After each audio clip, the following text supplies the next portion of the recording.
Message को open करके पढ़ने लगता है तो उसमें लिखा हुआ था कि किसी ने उसके अकाउंट में 1,000 करोड़ रुपए ट्रांसफर किए हैं। आगे उसे मैसेज में लिखा हुआ था कि आपके परिवार की परंपरा के अनुसार आपने अपनी गरीबी की परीक्षा को पास कर लिया है, इसीलिए कल आप जाकर इंडिया के सबसे अमीर बैंक न्यू सिटी बैंक में जाकर पैसे निकलवा लीजिए। जब रुद्र यह पढ़ता है तो वह ऊपर देखकर जोर से चिल्लाता है और कहता है कि हे भगवान, आपको तो मेरे साथ मजाक करने की आदत हो गई है। क्या कोई बाहर वाला मेरा मजाक उड़ने लगे है कि क्या कोई अनाथ लड़के के अकाउंट में कोई 1,000 करोड़ रुपए भी ट्रांसफर करता है? यह कोई मजाक नहीं तो और क्या है भगवान। अब तक के रुद्र को अचानक एक बात याद आती है कि उसे मैसेज के नीचे लिखा हुआ था कि आपको आपकी फैमिली के बारे में जानना है तो आप न्यू सिटी बैंक में जाकर अपने बारे में जान सकते हैं।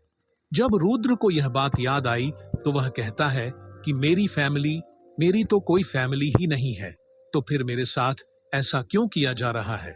लेकिन दिल के एक कोने में रुद्र को इस बात की भी खुशी हो रही थी कि मानो उसके भी माँ बाप हो सकते हैं।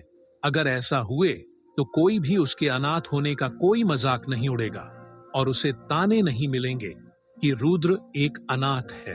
और रुद्र को इस बात की सोच रहा था कि यह बात सच हो सकती है, ये झूठ है, फिर अपने मन है। ये सोचते सोचते उठकर अपने कमरे की ओर चला जाता है जहां पर रुद्र अपने किराए के रूम पर रहता है। रुद्र जब कमरे पर पहुंच जाता है, रुद्र अपने इकलौते बेस्ट फ्रेंड है, इसका नाम कृष्णा है।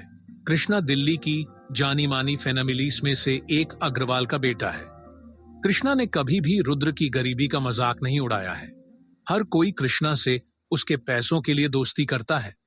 रुद्र ने कृष्णा बिना उसकी असली पहचान जाने बिना उससे दोस्ती की थी, इसलिए कृष्ण रुद्र को अपना सबसे अच्छा दोस्त मानता है और दोस्त से ज्यादा अपना भाई मानता है। रात को जब दोनों बैठकर अपने रूम पर बातें कर रहे थे तो रुद्र ने कृष्णा को बताया कि किसी ने उसके अकाउंट में 1,000 करोड़ रुपए ट्रांसफर किए हैं और साथ ही में उसे अपनी फैमिली के बारे में जानने के लिए कहा गया है। कृष्ण एक बहुत ही समझदार लड़का है। वह कहता है कि तुम्हें एक बार जरूर जाकर देखना चाहिए, क्या पता यह बात सच हो सकती है।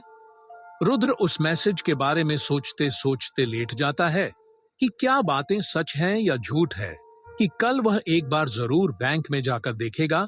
कर सच हो सकता है तो उसे अपने माँ बाप के बारे में पता चल जाएगा, जिनसे मिलकर फिर से बहुत खुश होगा।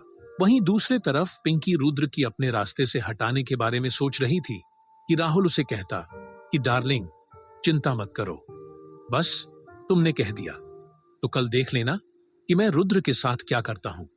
मैं आगे से इस दिल्ली में कभी किसी को दिखाई नहीं देगा। इतना कहकर कुछ सोचता है और रुद्र के साथ क्या करना है। राहुल फिर पिंकी से कहता है कि देखना जान, मैं कल उस रुद्र के बच्चे को सारे कॉलेज के सामने इतना शर्मिंदा करूंगा कि वह खुद व खुद इस दिल्ली शहर से यहां से बहुत दूर चला जाएगा, या फिर मैं किसी से कहकर उसे इस दिल्ली से ही गायब करवा दूंगा। और कहता है कि जान, आज इतना क्यों तड़पाओ रही हो, इतना कहां कर। राहुल पिंकी को अपनी बाहों में भर लेते हैं और एक दूसरे में खो जाते हैं। इधर रुद्र करवाटे लेते हुए, पर उसे नींद नहीं आती, अपने माता पिता के बारे में सोचते हुए कि क्या उसकी माता पिता है या फिर किसी ने उसके साथ मजाक किया है। अगली सुबह रुद्र जल्दी से तैयार होकर न्यू सिटी बैंक के लिए निकल जाता है। न्यू सिटी बैंक दिल्ली का ही नहीं, इंडिया का सबसे बड़ा बैंक है। दुनिया के सबसे बड़े 10 बैंकों में से एक बैंक है। इस बैंक के पास अपनी एक पोजीशन है, यह किसी भी बिजनेस को खड़ा कर सकता है और किसी भी बिजनेस को नीचे गिराने में सक्षम है। इसलिए दिल्ली का हर एक बिजनेसमैन न्यू सिटी बैंक के साथ अपने अच्छे रिलेशन रखता है। रुद्र जब बैंक के बाहर पहुंचता है तो वह देखता है कि न्यू सिटी बैंक की बिल्डिंग बहुत ही आलीशान और बहुत बड़े एरिया में फैली हुई है। न्यू सिटी बैंक की सिक्योरिटी भी बहुत ही टाइट है, यहाँ पर कोई भी परिंदा पर भी नहीं मार सकता है। रुद्र जब अंदर जाता है तो वह देखा है कि बैंक के बाहर तो बहुत सारे लग्जरियस गाड़ियां खड़ी हैं। तुम्हें गाड़ियों को देखकर अपने मन में कहता है कि भाई, इनमें से कौन सी गाड़ी लेनी चाहिए। कल तक तो रुद्र के पास एक साइकिल तक खरीदने के पैसे नहीं थे और आज वह एक लग्जरियस कार को खरीदने के बारे में सोच रहा था। रुद्र जब बैंक के मेन गेट पर पहुंचता है तो उसे बाहर ही एक आदमी के साथ टक्कर हो जाती है। ये कोई और नहीं बल्कि राहुल के पापा वीरेंद्र शर्मा थे। Sharma group of company Delhi के जाने माने कंपनियों में से एक कंपनी है। यह जैसे अग्रवाल ग्रुप और शर्मा ग्रुप दोनों ही बराबरी के हैं। जब वह बाहर जाते हैं तो वह रुद्र को देखकर वहां मैनेजर की सेक्रेटरी मोना से कहते हैं कि आप अपने बैंक में जैसे फटीचर लोगों को भी आने देंगे तो आगे से हम जैसे अमीर लोग इस बैंक में कभी भी अकाउंट नहीं खुलवाएंगे। लेकिन रुद्र ने उसकी बात को सुन लिया था। फिर भी उसने उसकी बात को इग्नोर किया। उसने सोचा कर यह बात झूठी हुई तो वह कुछ नहीं कर सकता था फिलहाल के लिए। क्या रुद्र कर सच में न्यू सिटी बैंक में अकाउंट है या फिर किसी ने उसके बाद साथ मजाक किया है? इन्हीं सब सवालों का जवाब जानने के लिए लिसन